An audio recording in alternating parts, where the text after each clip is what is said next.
दोस्तों आखिरकार रामायण का ऑफिशियल ट्रेलर आ चुका है। इसे ब्रह्म मुहूर्त में रिलीज किया गया। ट्रेलर शुरू होते ही सबसे पहले यश का रावण दिखाई देता है और सच बताऊं पहली झलक में उनका लुक काफी अलग लगता है। यश को रावण के रूप में देखने का इंतजार काफी समय से था और ट्रेलर में उन्हें देखकर लगता है कि इस बार रावण को सिर्फ एक बुरे इंसान के रूप में नहीं दिखाया गया है। उनके चेहरे का अंदाज, उनका पूरा लुक, पीछे दिखाई दे रही लंका, सब कुछ काफी बड़ा दिख रहा है। सोने की लंका और वहाँ के महल देखकर समझ आता फिल्म बनाने में काफी पैसा और मेहनत लगी है। वीएफएक्स भी कई जगह अच्छे दिखाई दे रहे हैं और ये सब बड़े पर्दे पर देखने में और भी अच्छा लग रहा है। इसके बाद ट्रेलर में रणवीर कपूर राम के रूप में दिखाई देते हैं और यहाँ मुझे उनका लुक काफी अच्छा लगा। उन्हें जरूरत से ज्यादा हीरो जैसा दिखाने की कोशिश नहीं की गई है। चेहरे पर शांति और उनका अंदाज भी काफी सादा रखा गया है। फिर 14 साल के वनवास की झलक आती है और यहीं से राम की जिंदगी पूरी तरह बदल जाती है। अरुण गोविल दशरथ के रूप में दिखाई देते हैं और उनके सीन्स कहानी में इमोशन लेकर आते हैं। राम का अपने परिवार से दूर जाना और वनवास पर निकलना, इस हिस्सों को देखकर लगता है कि फिल्म में सिर्फ लड़ाई और वीएफएक्स ही नहीं बल्कि रिश्तों और भावनाओं पर भी ध्यान दिया गया है।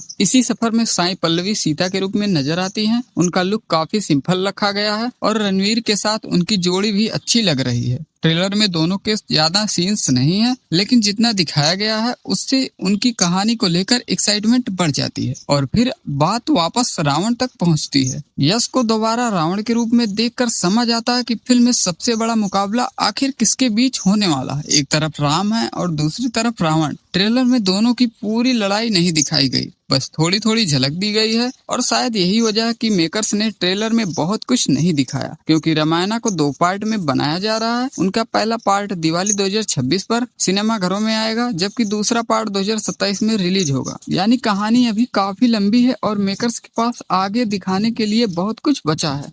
ट्रेलर्स के विजुअल भी काफी बड़े हैं। लंका, अयोध्या, जंगल और युद्ध के सीन्स, हर जगह अलग अलग तरह की दुनिया दिखाई देती है। कुछ जगह शॉट्स काफी अच्छे और कुछ वीएफएक्स पर लेकर लोगों को राय अलग अलग है, लेकिन फिल्म का बड़ा स्केल साफ दिखाई देता है। म्यूजिक भी ट्रेलर के सीन्स के साथ अच्छा बैठता है। जहाँ स्क्रीन शांत है वहाँ म्यूजिक भी धीमा रहता है और जहाँ कोई बड़ा सीन आता है म्यूजिक भी तेज हो जाता है। इससे ट्रेलर देखने में और मजा आता है। कुल मिलाकर रामायण का ट्रेलर देखने के बाद फिल्म को लेकर एक्साइटेड जरूर बढ़ गई है। रणवीर का राम कैसा लगा, साई पल्लवी की सीता की कहानी कैसी होगी और यश का रावण आखिर फिल्म में क्या करने वाला है, इन सब का जवाब अब फिल्म देखने के बाद ही मिलेगा। और अब इस ट्रेलर के बाद फिल्म का इंतजार भी और बढ़ गया है। रामायण का पहला पार्ट दुनिया भर के सिनेमा घरों में दिवाली 2026 पर रिलीज होने वाली है और दूसरा पार्ट 2027 में आएगा। तो अगर आपको ऐसी बड़ी फिल्में थिएटर में देखना पसंद है तो इस फिल्म का इंतजार करना तो बनता है। अब आप बताइए कि आपने इस ट्रेलर को देखा और इस ट्रेलर में रणवीर का राम वाला कैरेक्टर अच्छा लगा या रावण वाला कैरेक्टर? कमेंट सेक्शन में अपनी राय जरूर दें। मिलते हैं अगली वीडियो में, तब के लिए बाय बाय दोस्तों।